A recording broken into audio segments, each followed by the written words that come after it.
जय हिंद क्लास, कैसे हैं आप लोग। आशा करते हैं आप सभी लोग प्रसन्न होंगे, स्वस्थ होंगे। मैं Ankit Pandey from New Asian and Sharda classes अपने जेई एडवांस रिवीजन के नेक्स्ट लेक्चर में आगे बढ़ते हुए एक और सवाल के साथ आप लोगों के सामने हूँ। सवाल बेटा एसएस क्रोटोव का ही है, थर्मोडायनेमिक से लिया गया है। 2.9 है, 2.10 है, देख लीजिएगा एक बार, ठीक है। तो प्रॉब्लम हम लोग स्टार्ट करते हैं बिना समय गंवाए। प्रॉब्लम ये कह रहा है कि अ vertically thermally insulated cylinder of volume capital V contains n moles of an ideal monoatomic gas under a weightless piston. A load of mass capital M, यहाँ पर M छूट गया है। A load of mass capital M is placed on the piston as a result of which the piston is displaced by a distance small h.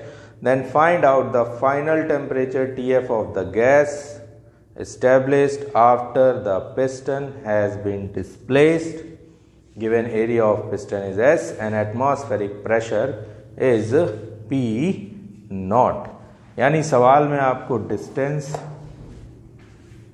दिया गया है, area पता है बेटा, वॉल्यूम है, नंबर ऑफ मोल्स है। परफेक्ट क्वेश्चन है आपका थर्मोडायनेमिक्स का, ठीक है। कैसे सॉल्व करेंगे? तो सॉल्व करने के लिए जो डाटा हमारे पास में है उसी डाटा को हम यूज़ करते हुए अपने क्वेश्चन को सॉल्व करते हैं। सबसे पहले तो भाई मैं बात कर लेता हूं इनिशियल की, यानी इनिशियली अगर बोला जाए क्या सिचुएशन रही होगी, तो एक डायग्राम से समझ लो। पिस्टन ये रहा होगा बेटा, सिलेंडर ये रहा होगा आपका, ठीक है। और इसमें कहीं यहां पर पिस्टन होगा,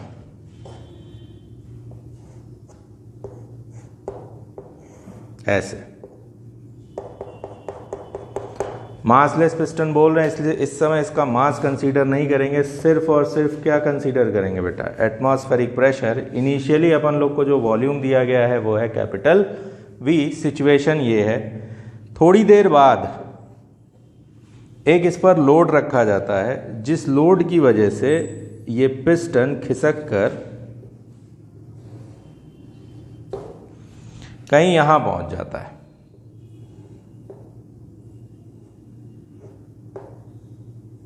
ऐसे।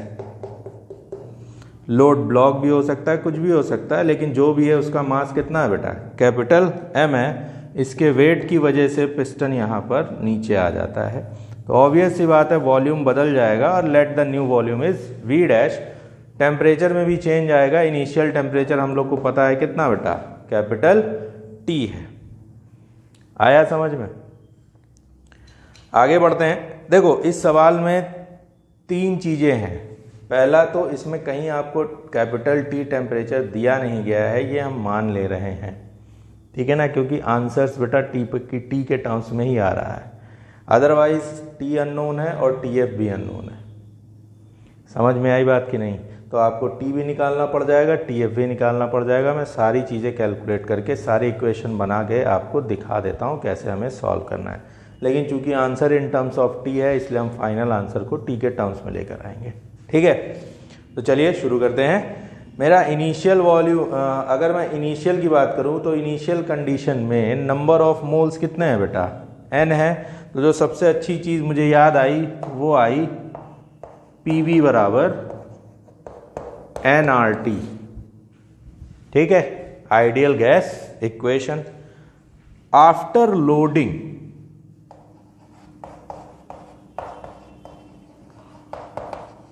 आफ्टर लोडिंग, अब लोडिंग हुई है तो प्रेशर बढ़ा होगा, P नॉट ऑलरेडी लग रहा था,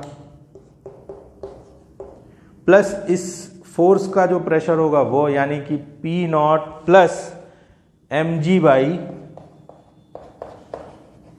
एरिया S, सही है। अच्छा वॉल्यूम बदल गया है तो वॉल्यूम घट गया है। अच्छा वॉल्यूम घटा कितना है बेटा, इनिशियली वॉल्यूम यहां पर था, तो अगर मैं इनिशियल वॉल्यूम की बात करूं वो है V, तो फाइनल वॉल्यूम इसको घटा देंगे तो बचा हुआ V डैश मिल जाएगा कि नहीं। तो ये कितना है, एरिया हो गया S, कह रहा है कि H हाइट नीचे चला गया है, तो इसका मतलब ये हुआ कि सर वॉल्यूम में से अगर मैं इतने वॉल्यूम को घटा दूंगा तो V डैश बचेगा, और इतना वॉल्यूम है क्या, एरिया इंटू लेंथ, यानी V into H into S। ठीक, बराबर नंबर ऑफ मोल्स में कोई परिवर्तन नहीं हो रहा है और फाइनल टेम्परेचर क्या हो गया बेटा, TF। इसके अलावा क्या कर सकते हैं हम, तो इसके अलावा अगर तुम सवाल को ध्यान से देखो तो थर्मली इंसुलेटेड वर्ड का यूज हुआ है। थर्मली इंसुलेटेड का मतलब है बेटा हीट का एक्सचेंज नहीं हो रहा है, और जब किसी प्रोसेस में हीट का एक्सचेंज नहीं होता है तो उस प्रोसेस में फर्स्ट लॉ ऑफ थर्मोडायनेमिक्स के हिसाब से कुछ कहानी ये आती है जिसमें delta Q become equal to 0। अगर हीट एक्सचेंज 0 हो गया तो यहां से बेटा delta U plus delta W बराबर 0। तो from first law of thermodynamics, from first law of thermodynamics, ठीक है भाई, delta W plus delta U बराबर 0। मोनो एटॉमिक गैस है, इंटरनल एनर्जी आपको पता है बेटा 3/2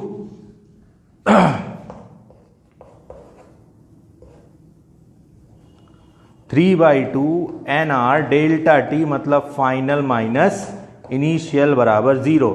सवाल उठता है कि वर्क डन क्या होगा, तो वर्क डन भाई साहब क्या नीचे की तरफ आ रहा है, तो mgh होगा। वर्क डन बाय गैस होगा कि work done on the gas होगा, वर्क डन ऑन गैस होगा, which is taken as negative, that is mgh। बात समझ में आ रही, यहां m कैपिटल है बेटा, ठीक है। तो हम लोग के पास में एक इक्वेशन ये भी आ गई भाई, इक्वेशन नंबर 3, ठीक है। अब हम लोग अपने क्वेश्चन को सॉल्व कर सकते हैं, क्योंकि हमें जो जो चाहिए था, जितना हम बना सकते थे बेटा, वो सब हमने बना लिया है। तो अब सीधे हम लोग रिजल्ट की ओर बढ़ते हैं, रिजल्ट कैसे आएगा, बस यही करना है, ठीक है भाई। तो सबसे पहले काम करते हैं, इक्वेशन 2 को यूज करते हैं। फ्रॉम इक्वेशन नंबर 2 अंदर मल्टीप्लाई करेंगे तो आएगा P0V माइनस P0HS, ठीक है। फिर आ जाएगा plus mgV/S and minus mgH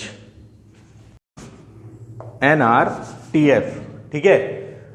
और ये हमारे पास में आ गया बेटा, इसको हमने क्या किया, अंदर मल्टीप्लाई करके ओपन किया है। P0V बराबर क्या था, NRT, इसकी वैल्यू यहाँ पुट कर देंगे तो हम लोग को मिल जाएगा mgV/S minus mgH minus P0HS बराबर NR बाहर ले लेंगे TF माइनस T। ये मेरे पास एक सुंदर सी इक्वेशन आ गई जिसको मैंने नाम दे दिया 4। इनका नाम हो गया 4 इक्वेशन, ठीक। अब अगर हम थर्ड इक्वेशन को सॉल्व करना चाहें, थोड़ा सा ज़्यादा नहीं सॉल्व करेंगे, बस थोड़ा सा सॉल्व करेंगे। फ्रॉम थर्ड इक्वेशन हमारे पास में है mgH बराबर 3/2 NR डेल्टा T। तो यहां से मैं लिख सकता हूं TF माइनस T बराबर 2mgH/3 NR, ठीक। इसकी वैल्यू को उठा के हम पुट करेंगे बेटा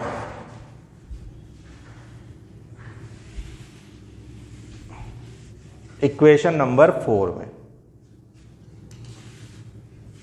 फ्रॉम इक्वेशन 4, ये मेरी बन गई पांचवी, फ्रॉम 4 एंड 5th हमारे पास में आएगा mgv/s minus mgh minus p0hs बराबर 2/3 mgh। ठीक, चेक कर लेना एक बार आप लोग भी, बाकी तो सब सही ही है। 2/3 mgh/nr यहाँ पुट करेंगे, nr से nr कैंसिल हो जाएगा, 2/3 mgh बचेगा। फर्दर इसको यहाँ पे सॉल्व कर रहे हैं बेटा, ये mgh इधर शिफ्ट होगा, प्लस हो जाएगा, आएगा mgv/s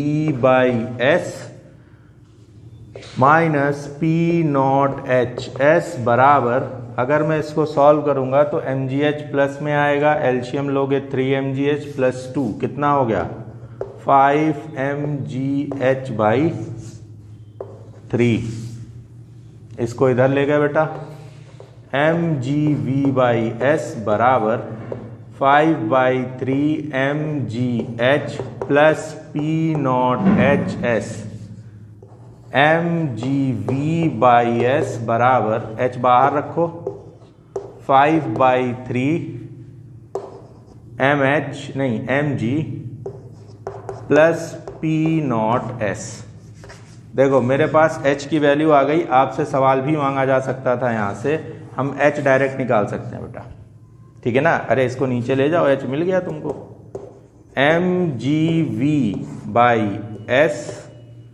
ब्रैकेट में 5/3 mg प्लस p0s, ये मेरा आ गया h का वैल्यू। अगर अननोन है तो हम इसको कैलकुलेट कर चुके हैं in terms of volume, area and atmospheric pressure P0, ठीक है। अब इस h की वैल्यू बेटा हम कहाँ पुट कर दे जिससे हम लोग को टेम्परेचर मिल जाए, फाइनल टेम्परेचर। तो हम देखो यहाँ पे पुट कर सकते हैं, ठीक है ना, यानी इक्वेशन नंबर 5 में। तो अगर मैं इक्वेशन नंबर 5 में h की वैल्यू पुट करूंगा तो मुझे शुद्ध शुद्ध मेरा आंसर मिलेगा बिना किसी समस्या के, ठीक। तो now put h in equation 5, तो हम लोग को मिलेगा TF माइनस T बराबर 2/3 mg/nr इंटू h कितना हो गया बेटा mgv/s ब्रैकेट में 5/3 mg प्लस p0s। तो फाइनल टेम्परेचर कितना आ गया बेटा आपका, यहां कर दे रहे हैं,